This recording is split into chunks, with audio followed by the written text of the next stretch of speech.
Okay, so welcome everyone for joining us today. Just to make sure you're all where you think you are, this is a workshop on best practices for preparing and submitting a professional presentation, and it's sponsored by the Creative Community College Collaborators. We also call ourselves 4C for short. We'll get into individual introductions in a bit here, but first, yeah, there we go. There's the individual introduction slide. So my name is Lynell Williams, and I am director of the Centers for Learning Excellence at South Texas College, and that's located in McAllen, Texas. If you want to look for us on the map, you'll find us right on the border with Mexico. Very, very, very, very south. And with me today, would you like to introduce yourself? Certainly. My name is Todd Parks, and I currently direct academic support services and first-year programs at Piedmont, Virginia Community College. PVCC is located in Charlottesville, Virginia. All right, and thank you. So this our focus today is on looking at presentation practice or preparation, but we want to have you involved in what we're doing. And so later during the presentation, we're going to be asking you to do some annotation on the slides with us. So this slide here is just to practice using those tools. So if you will find in your screen, usually they're at the top of the screen, but that can vary dependent on the device you're using and the version of Zoom that you're running. But you're looking for the symbol like here, the word annotate with the little pencil next to it, and then there'll be a toolbar nearby. So go ahead and find that and do some of these things that you see invited on the slide: circling, underlining, adding some text, et cetera, et cetera. We'll give you a minute or two to just kind of play around with that a little bit.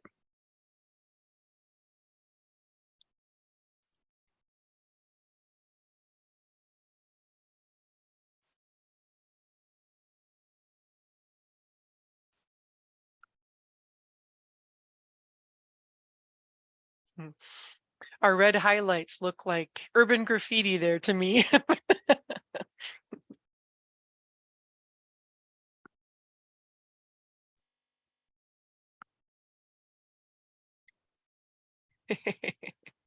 Wonderful. Okay, it looks like everybody found those tools okay. Thank you very much. And we're going to go ahead and remove those so we can move on to the next slide.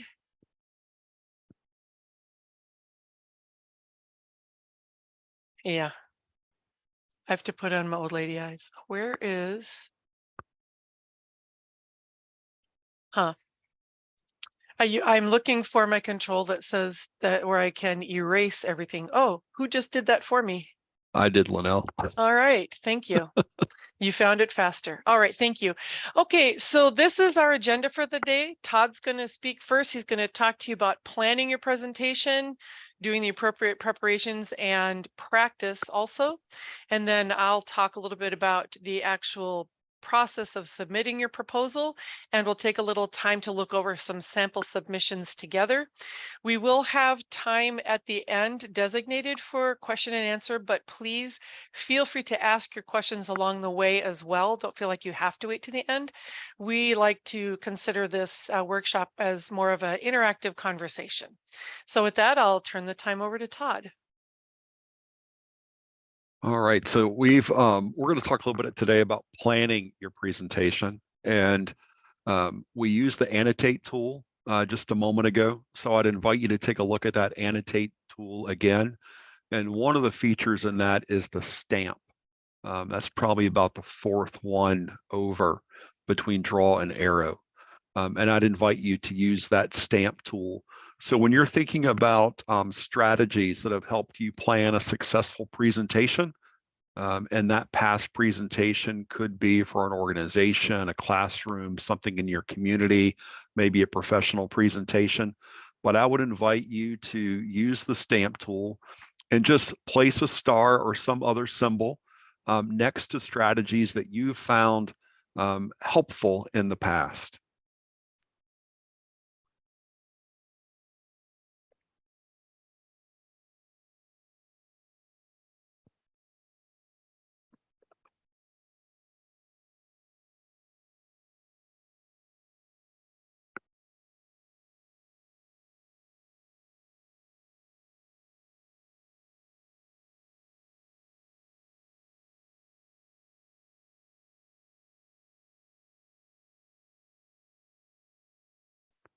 And while you're doing that, if there are other strategies that you have used and you'd like to share those out loud or drop those into the chat feature, I would invite you to do that as well.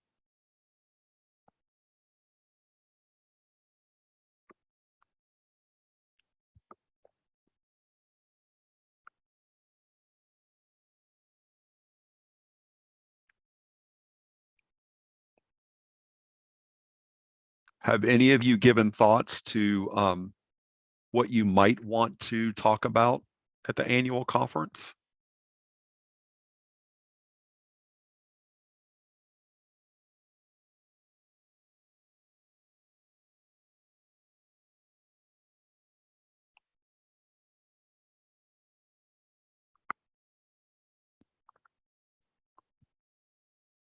Our colleagues are a great resource when we're putting together presentations. Thank you for sharing that. All right, so I'm just going to go through these a little bit. We'll kind of talk about how these strategies might help us. Thinking about defining your purpose and your audience. You may already know this, but one of the exciting things about the 4C conference is that it is by tutors for tutors. And last year's conference was a great success.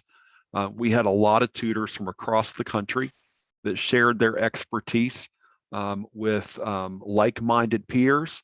And we're encouraged that you are thinking about doing that this year. So when you're looking at your presentation, keep in mind that you'll be speaking to folks like yourselves who are actively tutoring on community college campuses.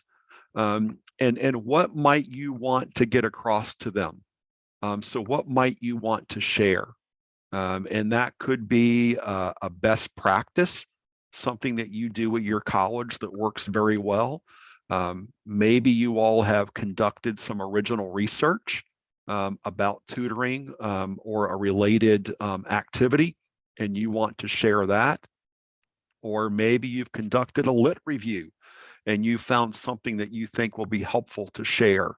And again, I'll just give you an opportunity if there are any topics that you're thinking about, if you want to share those out loud, I'd encourage you to put those out there and start thinking about that. So any topics in mind this early in the process?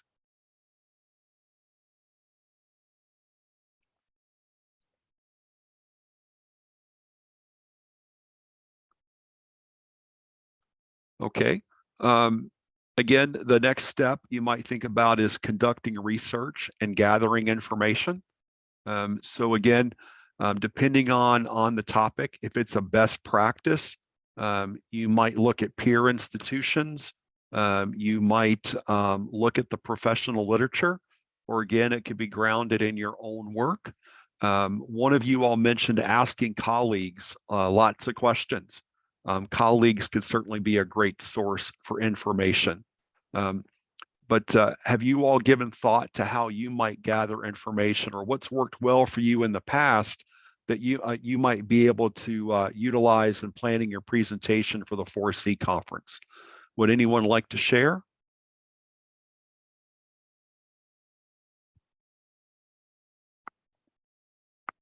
Feel free to unmute and talk if you have something you'd like to offer up for the group.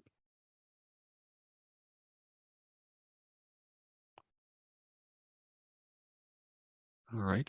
Are any of you writing tutors?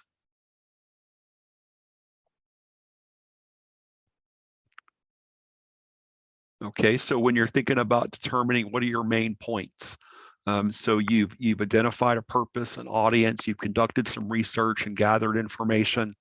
What are the main points of your presentation? And so thinking about how you're going to outline your presentation, what are those key points that you want to get across to your audience? Start to organize those ideas and develop a structure for your presentation. And I can tell you that Lynell and I, it may not look like it on my end, but we put quite a bit of effort into planning this presentation and working on our structure and seeking feedback from our colleagues. This is our second time doing this presentation, and we learned a lot from our first round that I hope will help us improve this presentation today. It is important to think about how you're going to organize your presentation, developing that structure, and seeking feedback from your peers. Also using a consistent format. And we've tried to role model what we think an effective presentation could look like today. You'll notice that the PowerPoint slides are consistent from one slide to the next. We tried to use something that's attractive, that's not overly busy, that contains adequate information. But you'll notice that we're relying heavily on bullet points, and then we're expanding on those bullet points, but we're not trying to capture all of the information on the slides. And then also incorporating active learning strategies and visual aids. So I think many of those folks that attend the 4C conference, they're excited about interacting with you and other participants. They want to engage, they want to participate, they want to share ideas, they want to have some rich discussion. And so think about what strategies might you use to engage the audience. And one of the ways that we're doing that today is by using the annotate tool. And that's a really low risk way for folks to interact. Some folks aren't comfortable turning their cameras on. They may be less inclined to speak out, but it might be easier for them to use that annotate tool or the highlights and things like that to engage. The chat box is also something that works really well. But we've seen a lot of other successful strategies like Kahoot and things like that. If you have some strategies that you've used, either as a participant or as a presenter, if you want to drop those in the chat box, or if you want to just shout them out, I would encourage you to do that now or at any point in time. And then lastly is anticipating questions. So your session will run about an hour, and yet you want to allow some time for Q&A. And some folks are going to take questions throughout their presentation. They may build opportunities for interaction and discussion at various breaks along the way. But it is helpful to have some time at the end so that folks can probably have 10 or so minutes to talk amongst themselves. You could break people up into small groups. You could use breakout rooms if necessary. But think about what kinds of questions you might be getting from your participants and be prepared to answer those questions. So any thoughts or comments regarding planning your presentation? Todd, hi, I'm Regina. I would like to add, I think that your suggestion for consistent format is very important.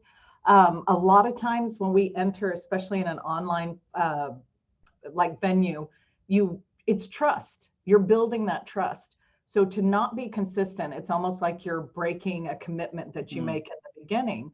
And I tell a lot of people, even if you're using the right word, if it's a word that sounds a little disjointed or doesn't sound like your other presenters, they start questioning. You never want your audience to remove themselves from what you're saying to them. So use simple language, use ideas and convey the same thing. So I really like that tip from you.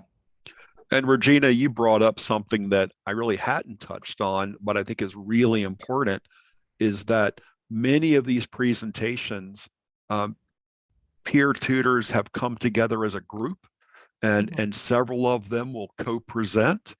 And a big part of that planning your presentation is not just consistency on the PowerPoint, but you talked about consistent language and consistency across presenters. And I think co-presenting can really enrich a presentation, but it can also be challenging. And it's important that you work through this process with your co-presenters, that you practice and you work together to improve the presentation, because it really will enhance that flow and consistency. Regina, thank you for your comments. Thank you, Todd. Does anyone else have anything that they'd like to add at this time? All right, Lynell, if we could go ahead and advance to the next slide. Sure. You want to go ahead and do the annotation wipe there? Oh, yes, thank you.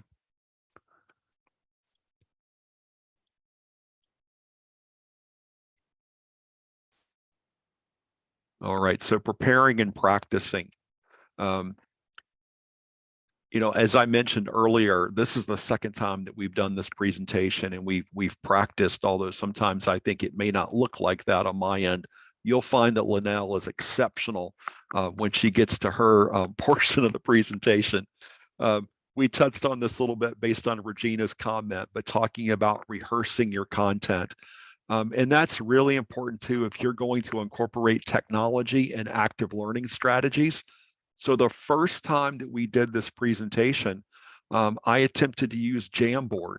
And while I used Jamboard correctly, I found that it was a distraction for the presentation, and it did not enhance the presentation in the ways that I had hoped that it would.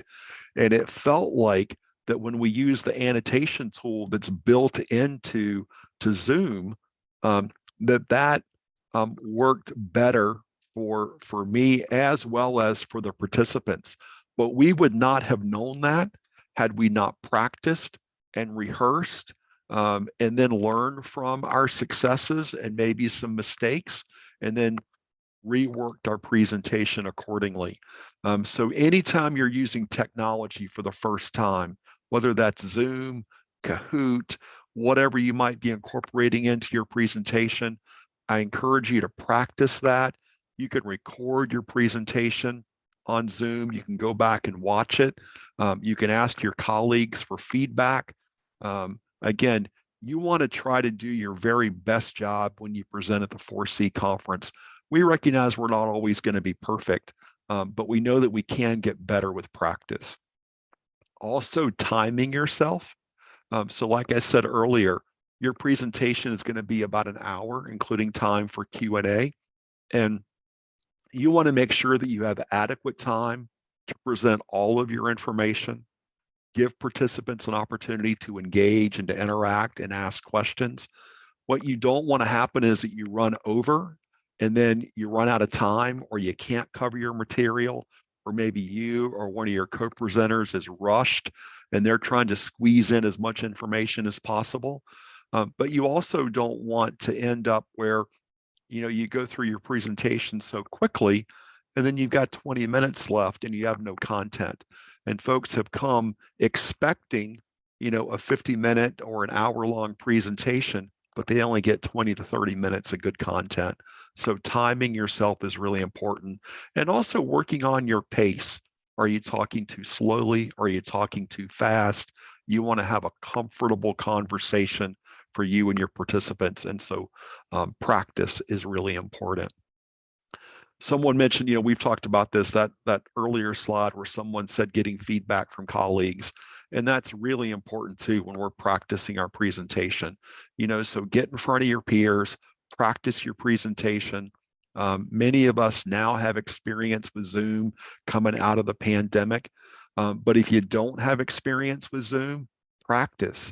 And I find that I teach online as well as in person. I don't know, some folks have their cameras on and some don't. When I am communicating with folks who have their cameras off, that's really hard for me because I can't see their body language. I don't know how they're reacting to the presentation. And so preparing yourself for that can be helpful as well. And then this adjust as needed. And we really don't know what adjustments we need to make until we've done that practice, gotten some feedback, watched our recording, and gone back and made improvements to our presentation. So I think if you follow some of these steps, you can feel pretty confident in the presentation that you're putting together for the 4C conference. Would anyone like to share any strategies that they've used for preparing and practicing their own presentations, or maybe things that you've recommended to some of your tutees?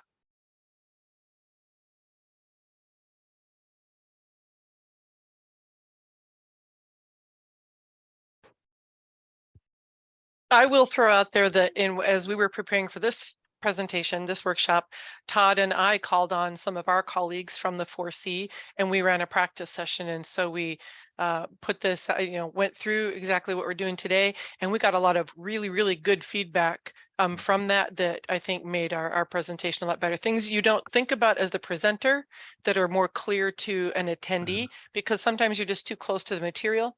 And you know where you're going in your head, but if they're not along for the ride, you're not going to end up at the same location.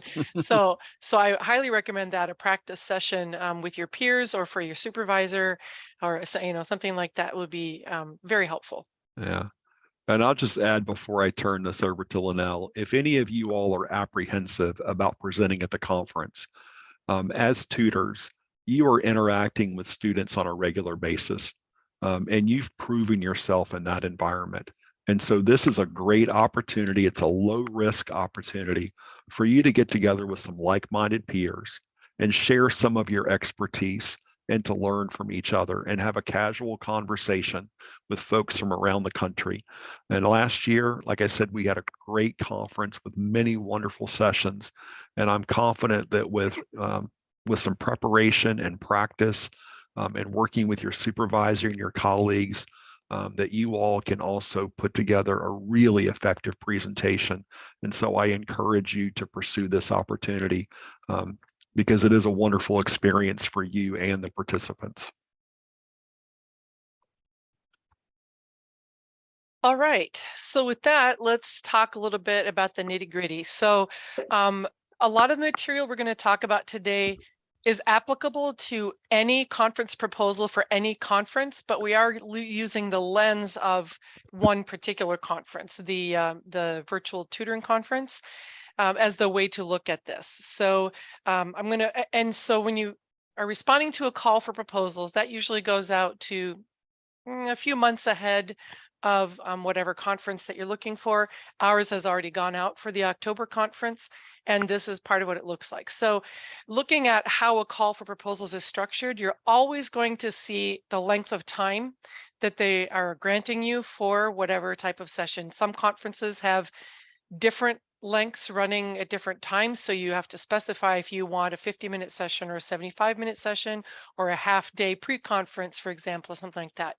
At this conference, all sessions are 50 minutes, and we expect you to include within that 50 minutes the 5 to 10 minutes that Todd mentioned for question and answer, and also any sort of wrapping up that you want to do at the end. So that's all included. So we're expecting, that you don't take the hour, because we're going to move into the next session. So you need 50 minutes and then, be included and wrapped up in there.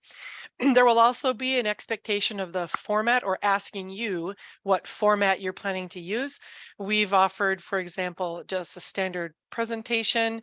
You could also facilitate a group discussion, which may be with the people that will attend your session would then be part of the presentation itself, or a panel where you would bring in a variety of presenters, give them questions or talking points ahead of time, and then you facilitate that conversation in the session. And there could be other formats that we haven't necessarily mentioned that you might want to propose, and that's just fine too. Then you're going to be asked to give a description of your session. This is an abstract, fairly short. We're looking for this particular conference for 250 words. Sometimes you'll see in a call for proposals two versions of this. They'll want a more complete one, and then like maybe a 25 to 50-minute blurb for them to include in the program that's a much more concise and tightened version of your full abstract there. So that description should cover what your content is, a touch about how you're planning to present it, anything unusual that you think would be helpful for the reviewers to know should also be included in there. Then you're also going to be expected to provide objectives. What is it that the people who come to your session are going to take away?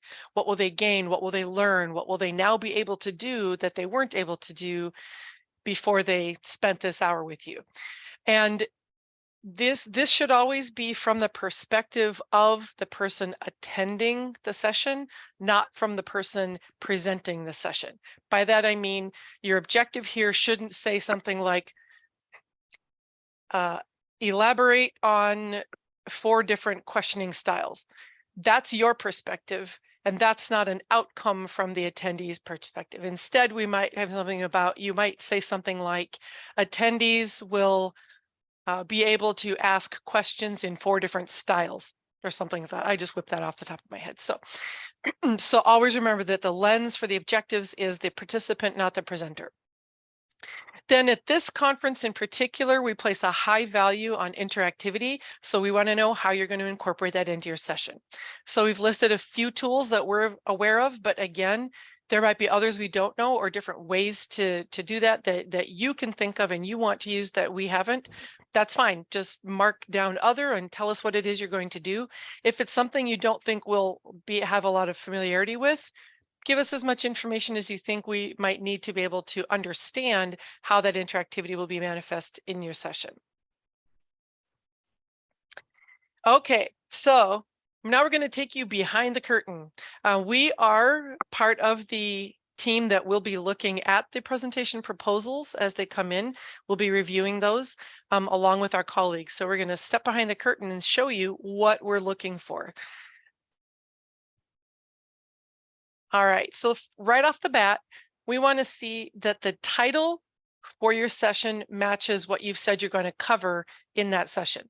The title is the first thing that an attendee sees when they're trying to decide where they want to go, how they want to spend their time. And then they will see a description of your content. And if they don't jibe, if they don't cohere, then that's going to, not invite people to come into your session. So here's an example. Here's a title: Adjusting Tutoring Strategies for Varying Learning Styles. So go ahead and unmute or type on the screen, whichever, and tell me, what are you going to expect to learn by attending a session with this title?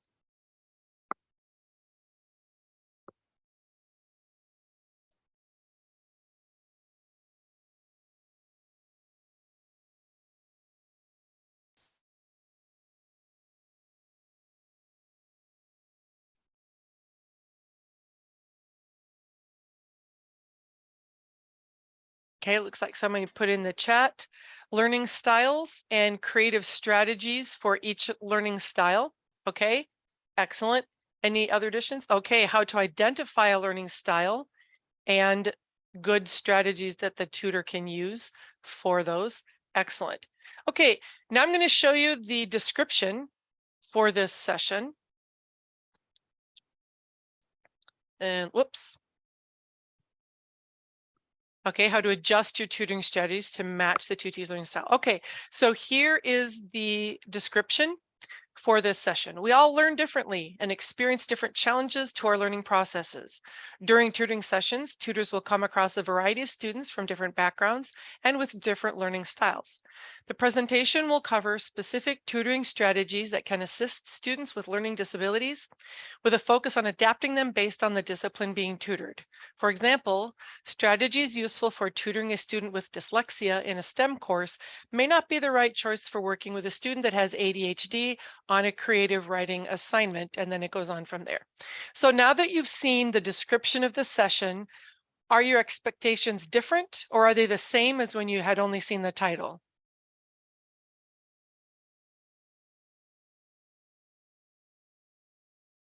Okay, I'm seeing a few people saying different. Okay, so what might be a better matched title for this session description? And you can put that in the chat, you can unmute, or you can type it on the slide using the annotation tools.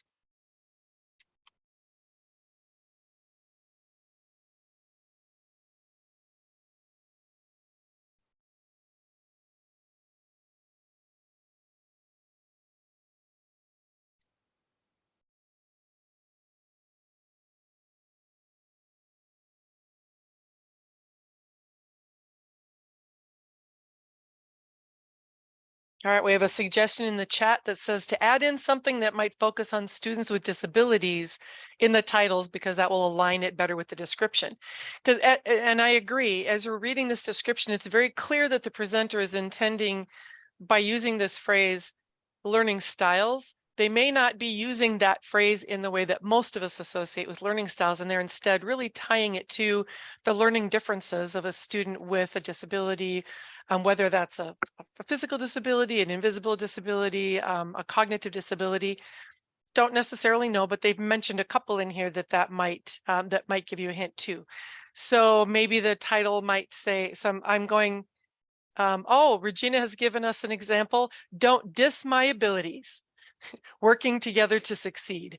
Okay, and so that definitely gives the prospective attendee the knowledge that they need to understand that this session is going to focus on working with students with disabilities.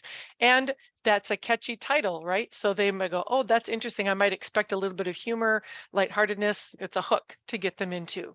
All right, excellent. Okay. So looking then here, we're going to look at now the objectives. So this is the what are they going to gain, learn, and be able to do piece.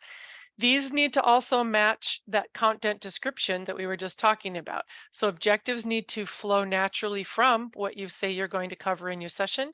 They need to be specific. They need to be in scope, and in scope can have a couple of meanings. That can mean, is it reasonable that you'll accomplish this in your 50-minute session? That's one meaning of in scope. It could also mean, is this really part of what tutors are expected to learn, know, and do within the parameters of their role in the learning center? So that's the second meaning of scope. We also want to make sure that whatever you're saying they're going to gain is something that's attractive, that's valuable, that they can see immediately the meaning in for their own personal practice, and that the language is direct. We want to be very clear and not kind of wandering around with vague language as we're expressing what they will do. So here are some examples, and keeping these criteria in mind, here is an objective statement. This presentation will help tutors in tutoring mathematics and chemistry by showing best practices of many other tutors and reflecting on their personal observations and failures to avoid common pitfalls for new and veteran tutoring staff.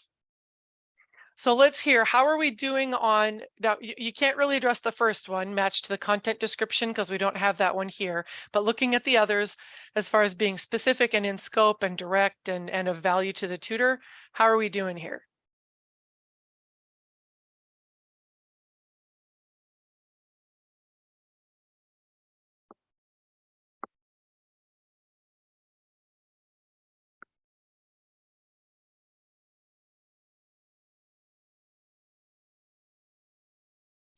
And if you want to mark on the slide, marking keywords or underlining elements that support your thinking or your answer, go ahead and do that, or you can actually type commentary right on the slide too, if you'd like.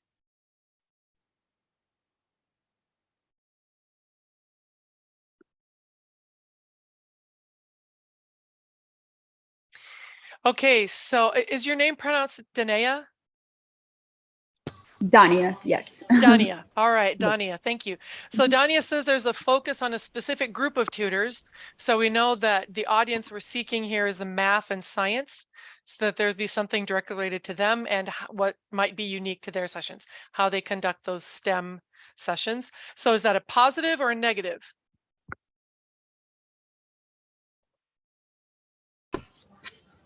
I mean, it would be positive to them. It wouldn't necessarily maybe be as effective for other tutors, like writing tutors, for example.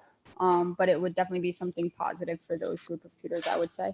Okay, all right. And so knowing that up front, that it's focused on that, would be of value to both groups of tutors, right? Oh, we're going to focus on math and science, but I'm a psychology tutor, so maybe this isn't the right session for me, et cetera, et cetera.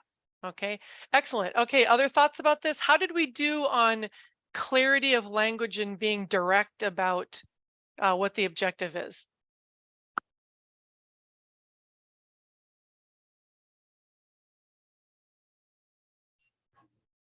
It's very direct. It's you clearly know what's going to happen in this session. It's I know what I'm walking into, and I know if this is something I'm looking for support, that I should be able to get it out of this session. Okay, and do you know, so this, and this was presented as an objective statement, right? It wasn't presented as the description of the session. Do you know exactly what you're going to walk out with as far as actionable skills? And if so, where are they shown in here?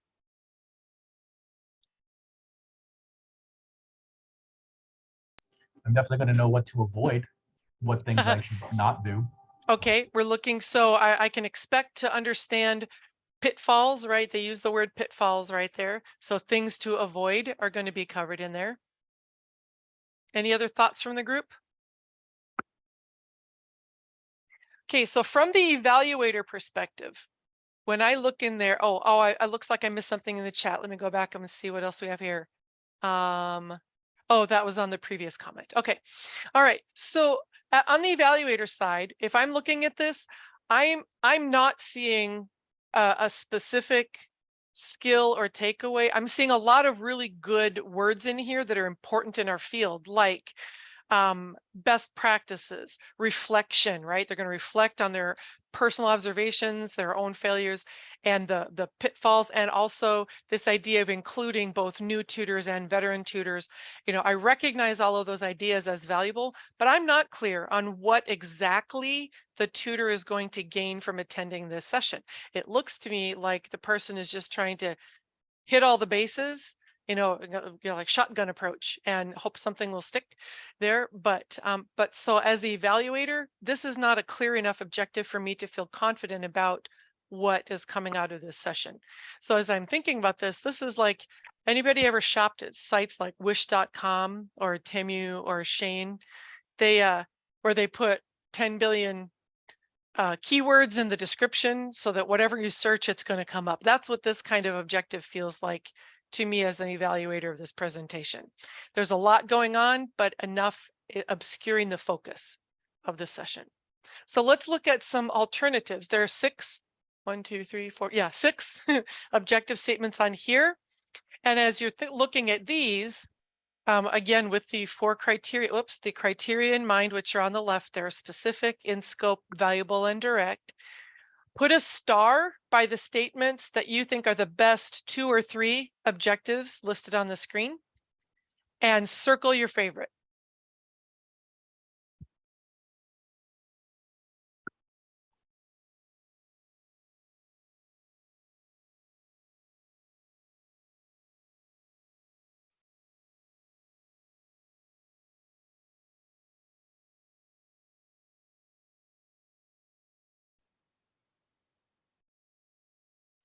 So once again, a star by the best 2 or 3, and circle your favorite.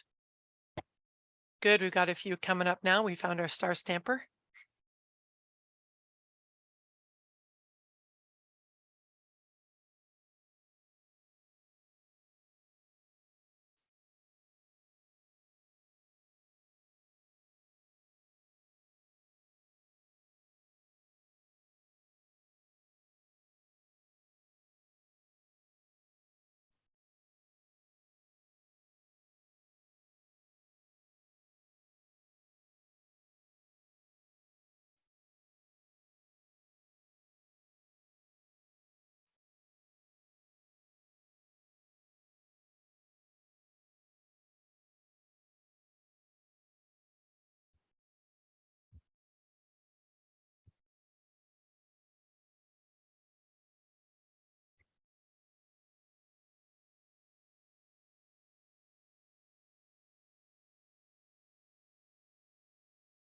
All right, you can continue to add your circles and stars if you like, but let's talk a little bit about what we're seeing there.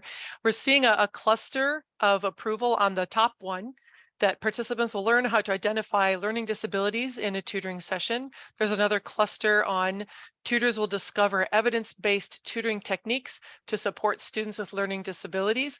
And then there are a couple other, actually it looks like the one above that also has the same. Tutors will leave with an outline for developing a personal tutoring ethics statement. So those of you who had a star by any of those 3, what were some of the things that appealed to you and why you gave it your star?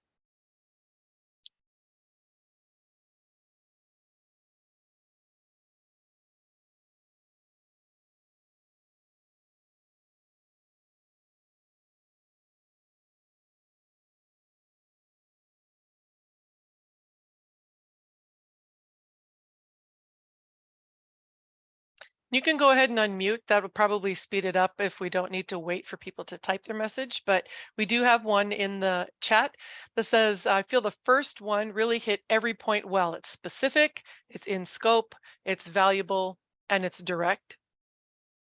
So apparently other folks agreed with you, Jack, because we do have 5 stars on that one. That was the highest rated statement, and it was a favorite for 3 people. Okay, thank you for contributing that. Other thoughts from the group?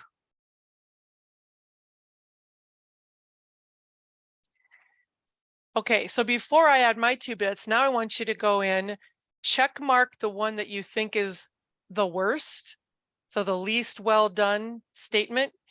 And then as a second thing, underline something on one of these that's out of scope. And it might be in your worst one, or it might be a different one. That's fine either way. So check mark the one you think is the least effective. And then somewhere on one of the 6, underline something that is out of scope.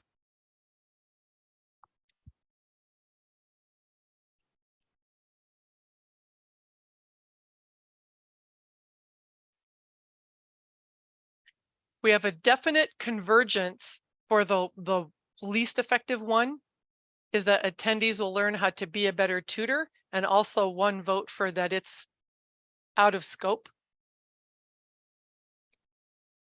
So let's talk about what makes that a poor objective statement. What is it failing to on our looking at our criteria? Where's it fallen down?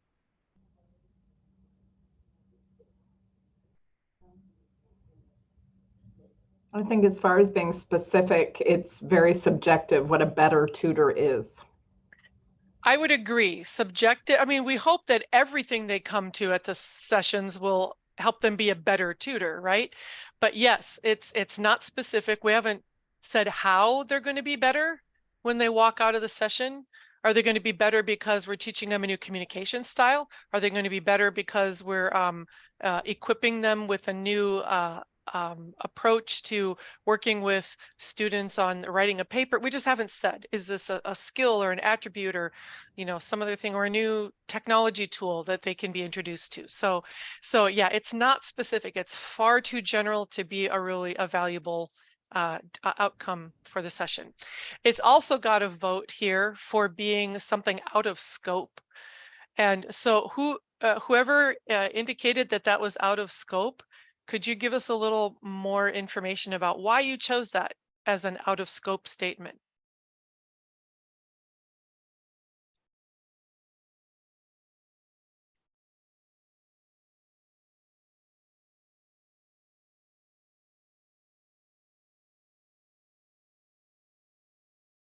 If you're speaking, we can't hear you.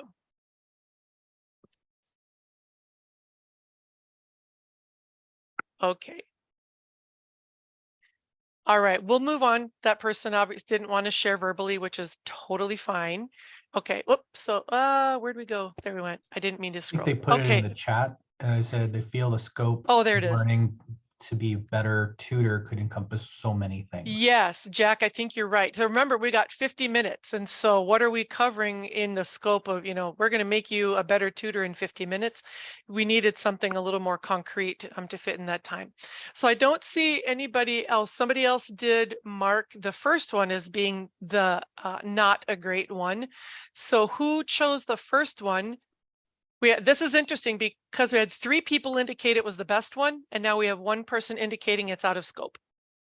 So if you chose number 1 as being out of scope, I'd love to hear more about why you chose that.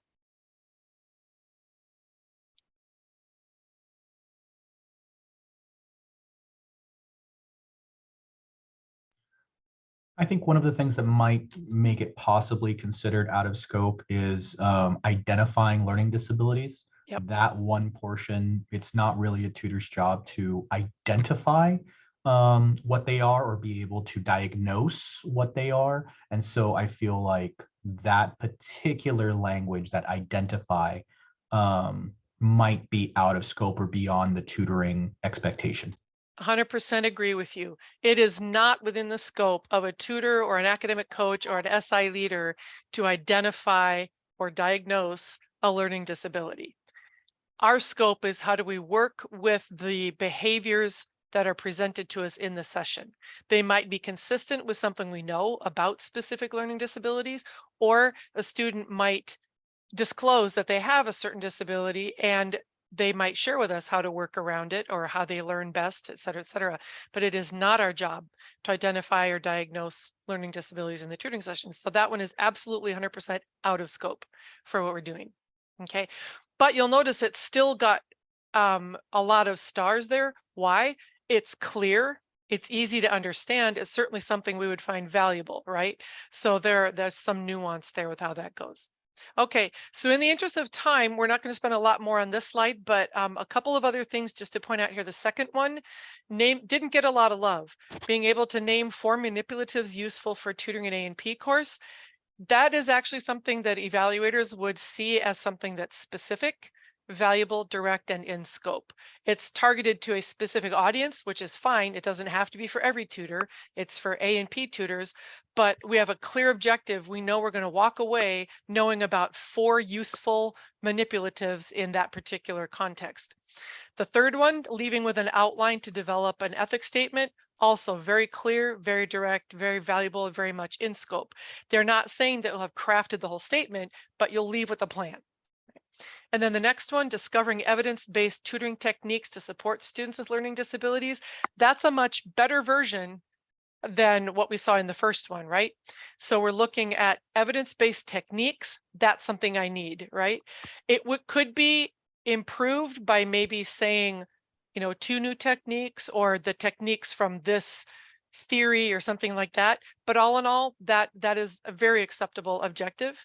And then the second to the last one, where we're talking about JavaScript programs, that one, and someone did notate this too, mark that as being out of scope. I don't think you can realistically expect to teach a group of tutors a programming language and have them writing programs in 50 minutes. So probably not something that would be considered in scope for the session. And also there's this be comfortable writing. I don't know how you'd measure that at the end of the session either. So, all right. And we've already talked about the last one.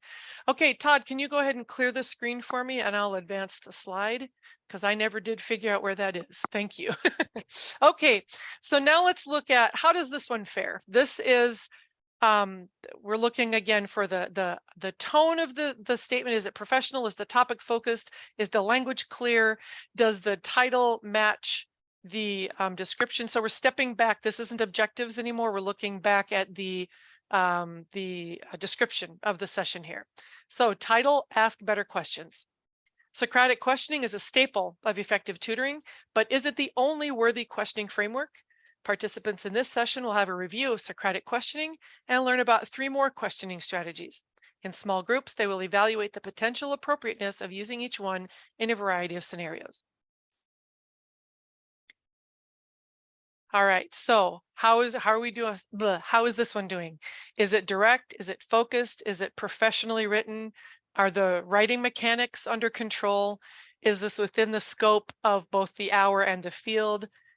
And something we hadn't talked about on the previous slides, but we did talk about when we were looking at the anatomy of the proposal, the interactive element, et cetera, et cetera. How are we doing for focused topic and professional tone and clearly understandable language? I think they're taking on a lot, but it is, I sign me up. This, I understand what I'm getting into. Okay. And it's right up my alley. Okay. So what part of it made you think they might be taking on too much? If it were just Socratic questioning, that is enough to wrap your head around without introducing 3 more questioning strategies. So that's where I think they might be stretching a little bit far. Okay, so there is an unspoken assumption here, right? That the people who come to this would already be familiar to some degree with Socratic questioning, right? And because they say we're just going to give you a review, not dive in. And that your point is very well taken. I'm going to introduce you to 3 more frameworks. 3 might be a lot for the hour. So maybe if they're showing here's an alternative session or whatever, that might be a little more doable. But I agree that with your observation also that it's clear, you know what you're getting into. How about the writing tone? Is it professionally written? And are the writing mechanics what one would expect from a well-prepared and educated proposal presentation.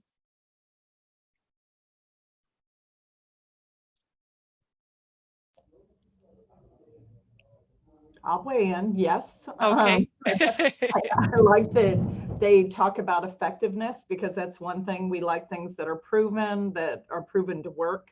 I like that they outline small groups, so how we could replicate this if we were to do this as a training for our own team, potential appropriateness. It shows that they were very thoughtful about the variety of scenarios they're going to be giving us. Excellent. And somebody gave us a check mark, which I'm interpreting as yes, we agree. This is a well written here. Okay, excellent. If you could clear that check mark for me too. So now we're going to look at, we also need to know where your information is coming from. So just like when you write a paper or an article or anything like that, we need to know your information sources. They can be your own experience. That's a perfectly legitimate source of information, or they might be based on research, and that could be original research that you've conducted within your center, or it could be information or research that you found in the literature. So here are just two examples here. The first one is experiential. The presentation traces changes in programs and services at the Hamilton Learning Center before, during, and after the COVID-19 campus closures, and then talks about highlights. In contrast, one that would be research-based. In this workshop, the presenter will offer a review of the book Make It Stick by Peter C. Brown and discuss the applicability of its principles to increasing student engagement during SI sessions. Okay, so both of these perfectly adequate and perfectly legitimate ways to express the source of your information. All right, and then we've also talked to you about the interactive component, and that for this particular conference, this is a very high value thing. We have parameters within that 50 minutes. No more than 20 minutes of it can be you just giving information, because we want you to engage your audience in the session. So here are 4 different ways to express the interactive component.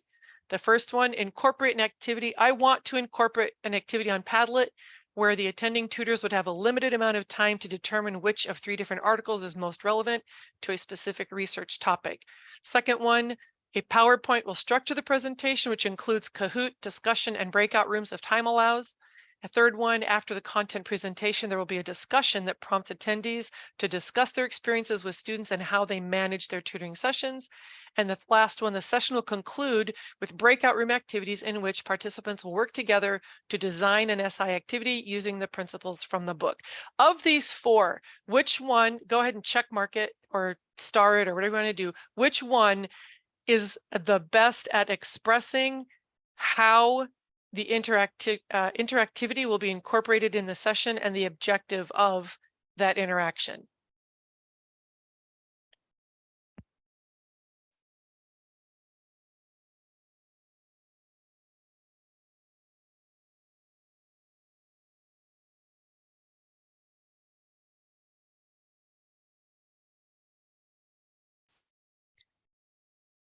I'm watching the chat too, in case anybody drops in there.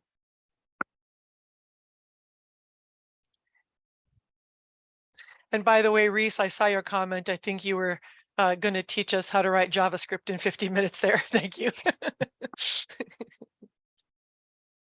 Okay, we have 1 vote for the final one, which talks about we're going to use breakout room activities. There will be group work within those breakout rooms and specifically what they're going to be doing, an SI activity, drawing on the principles from the book. Seeing no other votes. Oh, there's another vote. Okay. A discussion that prompts attendees to discuss their experiences with students and how they manage their tutoring sessions. Now, these are 2 very different types of things, right? The final one, we're working together to build an activity. The third one is more of a reflective experience. Both of those perfectly legitimate, perfectly fine, and absolutely very much in keeping with the interactivity. And now we have a vote for the first one, incorporating Padlet, to determine which article is most relevant to a specific research topic. I would improve the wording on this. Instead of saying, I want to incorporate an activity, you're going to incorporate it. It's your activity, it's your presentation. So you can tighten up the language there, but the activity is absolutely sound. Okay, and no votes for the second one. It's not bad either though, right? So it's less clear what we're going to do in there. We do know there will be PowerPoint. We do know there will be a Kahoot and some discussion. And then if there's time, we'll have breakout rooms, but there's not discussion of what to expect in the breakout room activities. And that might be too many interactive elements to focus on effectively in the time. All right, thank you. I had another vote there for the discussion. All right, let's take a look. Now we're going to put you in the evaluator seat for the last 5 minutes of our time together here. And I am going to see if I can figure out how to clear the. Yeah, I don't see the option for me to erase those. So, oh, there's a couple still stuck there. All right, so we're going to put you, thank you, in the evaluator seat. These are the things we've talked about, the match between the title and the description, the objectives with all those 4 criteria that we talked about, clear and professional tone and language, the interactivity component, and then the information sources for the session. So here is what we're going to look at, and I'll pop those criteria up at the top again so you can see those there. All right, so go ahead and mark it up or talk it up, circle or highlight things that are strengths, or you can use the little stamp things, underline things that you think we need to discuss because maybe they're not so clear. So the objectives on the right, and in this case, they do match, or they're intended to match with the description of this session on the left. So you can approach them in either order you want. You can focus on the objectives or you can focus on the description. Doesn't matter, but we'll give you about, I guess 2 minutes. Maybe not even that. Maybe we'll just give you 1 minute.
Okay, feel free to continue marking. We have a couple things that are marked for discussion there. One with a big old question mark right there. So slides that have animations on them. So we had 2 people that marked that one. Would one of the 2 of you? Okay, so yeah, they start strong. Oh, Regina indicates that this starts strong. The first sentence is strong, but then it kind of peters out from there and the rest of the description. Okay, and then those of you that marked the animations part, in the interest of time, please take off your mic, unmute yourself and let me know what caused you to mark that as either questionable or in need of discussion.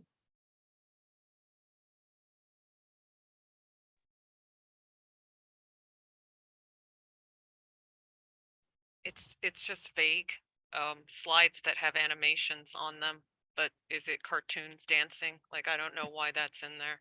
And same with thinking about what they think is important. I got confused after the second thinking. Agreed. So that first one, there are slides that will have animations on them. Probably doesn't even need to be in this. Perhaps they were talking or seeing this as an interactive component.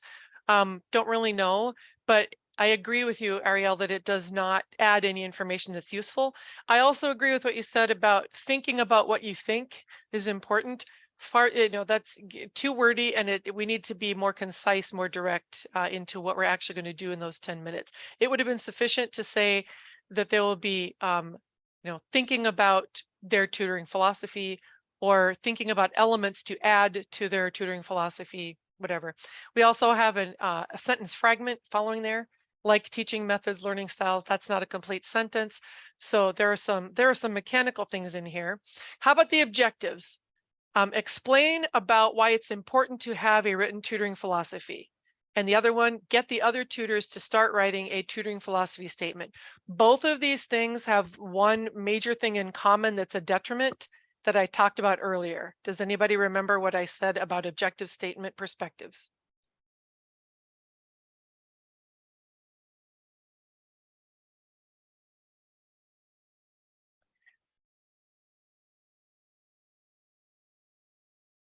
Oh, and I did just see the comment in the chat about the previous one that the writing style decreases how it comes across in terms of professionalism. I would agree. Okay, in the interest of time, I mentioned that the objectives should always be written from the perspective of the participant, not from the perspective of the presenter. Both of these are written from the presenter perspective. I am going to explain why it's important, and I'm going to get the other tutors to start writing their philosophy statement. So instead, we need to see something like participants will leave with an outline for writing their tutoring philosophy statement. Something like that. So from the participant perspective. Okay. At this point, any remaining questions, we're happy to take those from the group. If you have questions after we leave the session, you can reach out to Todd or to me. Here's our contact information. Feel free to grab a screenshot of that if you want to. But are there any questions that we can answer for folks before we end the session today?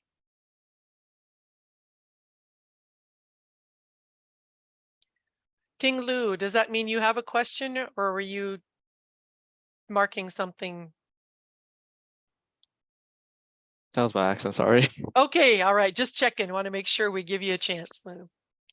All right, hearing none, we'll go ahead and end our session for today. Thank you for coming, and thank you again for considering submitting a proposal to present at the October conference. We're looking forward to seeing what you have to submit. And again, reach out to me, reach out to Todd if you have any questions between now and then about the content of the workshop. We will make a recording of the workshop, either this one or the one we did in May, but one version or the other, available so you can have access to that to review. We'll send those out to the coordinators and directors that are on our lists there. If you later ask, give us, I don't know, give us a few days. And if you need it and your director or coordinator or supervisor doesn't have it, they can reach out to us and we'll get it to if we missed them. So, all right, thank you again and enjoy the rest of your Thursday.